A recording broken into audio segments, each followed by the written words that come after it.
डम्बर व पाखंड है, पचकनी की बात है। पूरी संसार में जितने की समुदाय हैं, बमपंथी हैं, यहाँ तक कि धर्म हैं, इन सभी का जातियाँ बस दो ही हैं। पहला पुरुष और दूसरे स्त्री। इनके अलावा कोई अन्य जाति नहीं है, प्रजाति नहीं है। आज जो कि अनेक प्रजाति जाति को बनाकर बैठे हैं और एक दूसरे से नफरत कर रहे हैं, लड़ रहे हैं, झगड़ रहे हैं, मर रहे हैं। हम बड़ा तो हम बड़ा तो हम बड़ा, हम श्रेष्ठ, हम तुमसे ऊंचे, कुछ भी बक रहे हैं।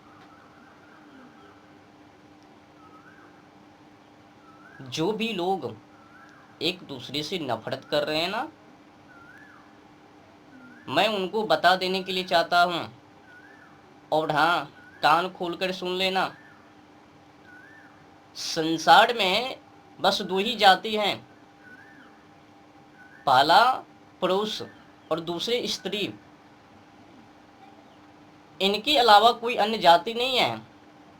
हाँ, अगर हैं तो कर्म के आधार पर 4 वर्ण हैं। कर्म के आधार पर चतुर्वर्ण्यम मया सृष्टम गुण कर्म विभागशः। कर्मों के आधार पर 4 वर्ण हैं, पर जाति के आधार पर नहीं, कर्मों के आधार पर हैं। आज तो अनेक जाति बनाकर पागल लोग बैठे हुए हैं।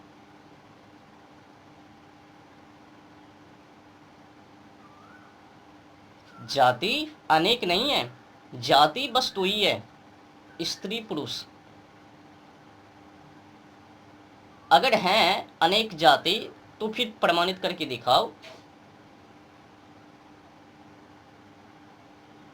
अच्छा बताओ, ऐसा कभी आपने देखा कि ब्राह्मण है तो ब्राह्मण के बच्चों ने, शिशु ने 10 वर्षों में या फिर 10 महीना में जन्म लिया और जनों को साथ में धारण करके ही बाहर निकला, वेद अध्ययन करके ही बाहर आया? क्या आपने कभी ऐसा सुना है कि क्षत्रिय ने माँ के पेट से ही वो शस्त्र अस्त्र सीख के आया कि किस तरह से युद्ध करना है? क्या आपने ऐसा कभी सुना कि वैश्य ने माँ के पेट से ही सीख कर आया कि किस तरह से हमें बिजनेस करना है, व्यापार करना है?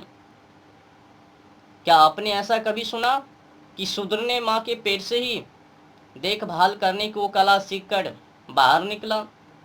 नहीं ना।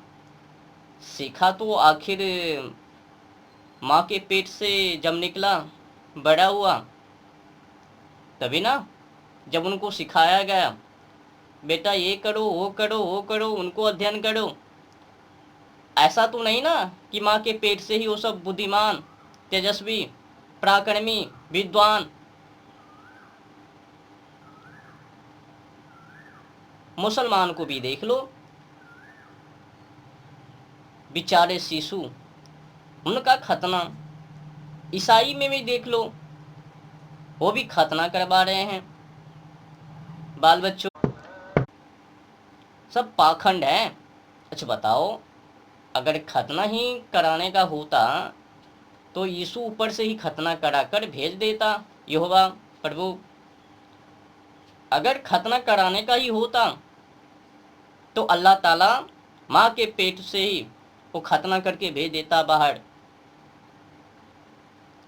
जितने भी कांड है ना, ये सब बाहर में आकर ही, माँ के पेटों में नहीं। ऐसा भी नहीं है कि मुसलमान का बच्चा है वो 10 महीना में पैदा हो लिया, ईसाई का बच्चा है वो 12 महीने में वो पैदा होकर, ब्राह्मण का बच्चा है वो 13 महीने में, क्षत्रिय का बच्चा है वो 15 महीने में। ऐसा तो नहीं है ना। जब सभी का तारीख एक ही है कि 9 महीने में वो जन्म लेवे, तो भेदभाव किस बात की, किससे नफरत? जब सभी का जन्म, सभी मानवों का जन्म 9 महीनों में ही, उससे अंतर नहीं, इधर उधर का नहीं, बस एक ही समय पर, ब्राह्मण हो, क्षत्रिय हो, वैश्य हो, शूद्र हो, ईसाई हो, जैन हो, बौद्ध हो, मुसलमान हो, जो भी हो, जितने भी समुदाय हैं, सभी तो माँ के कोख से 9 महीने में ही तो जन्म लेता है ना। ऐसा तो आपने कभी सुना नहीं कि उस समुदाय का है तो 10 महीने में पैदा हुआ, उस समुदाय का है तो वो तो 12 महीने में पैदा हुआ, ऐसा सुना? जब सभी का जन्म 9 महीने में, तो भेदभाव किस बात की? आज आप लोग जितने भी जाति को सुन रहे हो ना, कि इस समुदाय में उतने जाति हैं, उस समुदाय में उतने जाति हैं, उसमें दो ही का कला है, पर्दे के पीछे दो ही का हाथ है। या तो उस समुदाय के बड़े पोप जी ने विखंडन किया, तोड़ने की कोशिश की, या फिर जिसने उस देश को गुलाम बनाया होगा उसी ने अनेक जाति बना दी। जैसे भारत में अंग्रेज आकर अनेक जाति 3000 के आसपास हिंदुओं को बांट दिया और हिंदू को लड़ा दिया, बस वही वो भी मुसलमान में करवा दिया होगा, 19 को जाति बना दी। क्या नाम रखा है वो भी। ये सब कला है लड़वाने की, एक दूसरे से मलाई चूस रहे सब।